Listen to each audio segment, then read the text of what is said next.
വിശ്വാസിയെ സംബന്ധിച്ചിടത്തോളം പലപ്പോഴും ആരോഗ്യ പ്രശ്നങ്ങൾ ഉപവസിക്കാത്തവർ കാണും, ഉപവസിക്കുന്നവർക്കും കാണും. ഉപവാസത്തിനൊരു സമയമാണ് നമുക്ക് നന്നായിട്ട് അറിയാം.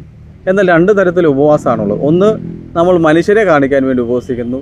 രണ്ട്, ഞാൻ ദൈവത്തെ ബോധ്യപ്പെടുത്താൻ വേണ്ടി, അല്ലെങ്കിൽ ദൈവത്തിൻ്റെ തിരുസന്നിധിയിൽ ഞാൻ ഉപവസിക്കും. രണ്ട് രീതിയിലാണ് നമുക്ക് ഉപവാസം നമുക്ക് അനുഷ്ഠിക്കാൻ സാധിക്കും. ഇവിടെ മത്തായിയുടെ സുവിശേഷത്തിൽ കർത്താവ് വ്യക്തമായിട്ട് പറയും, നീ ഇങ്ങനെയാണ് ഉപവസിക്കേണ്ടത്, അല്ലാതെ നിൻ്റെ മുഖഭാഗം ക്ഷീണിച്ചിട്ടൊന്നും കാണിച്ചിട്ടൊന്നുമല്ല, മറ്റുള്ളവരെ കാണിക്കാനുള്ള രീതിയിലല്ല. നീ ഇങ്ങനെ ഉപവസിക്കണം. മത്തായിയുടെ സുവിശേഷം 6-ാം അധ്യായം അതിൻ്റെ 17-ാം വാക്യം.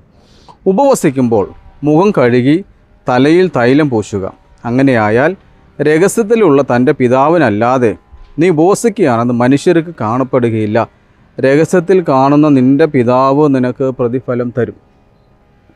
പ്രിയമുള്ളവരെ, രഹസ്യത്തിൽ കാണുന്ന പിതാവാണ് നിനക്ക് പ്രതിഫലം തരണമെങ്കിൽ നീ പിതാവിനെ ബോധ്യപ്പെടുത്തുക, നിൻ്റെ സൃഷ്ടാവിനെ നീ ബോധ്യപ്പെടുത്തുക. നീ ഉപവസിക്കുന്ന ആരും അറിയണ്ട, നീ നന്മ ചെയ്യുന്നു ആരും, അതുകൊണ്ട് ഇടം കൈ ചെയ്യുന്നു വലം കൈ അറിയരുതെന്നൊക്കെ ദൈവം പറയാൻ കാരണം അതുകൊണ്ട് പ്രിയമുള്ളവരെ, നോമ്പിൻ്റെ ദിവസങ്ങളിൽ നല്ലൊരു ഉപവാസം, ദൈവത്തെ ബോധ്യപ്പെടുത്തുക. നിൻ്റെ മുഖമൊക്കെ കഴുകി പ്രസന്നവദനായിട്ട്, നിന്നെ കാണുമ്പോൾ ആരും ചോദിക്കരുത്, ക്ഷീണമെന്ന് പറയാൻ ഇടവരുത്താതെ സന്തോഷമായിട്ട് ഉപവസിക്കുവാനും നോമ്പെടുക്കുവാനും ദൈവത്തിൻ്റെ പരിശുദ്ധാത്മാവ് എനിക്കും നിങ്ങൾക്കും കൃപ നൽകട്ടെ എന്ന് പ്രാർത്ഥിക്കുന്നു.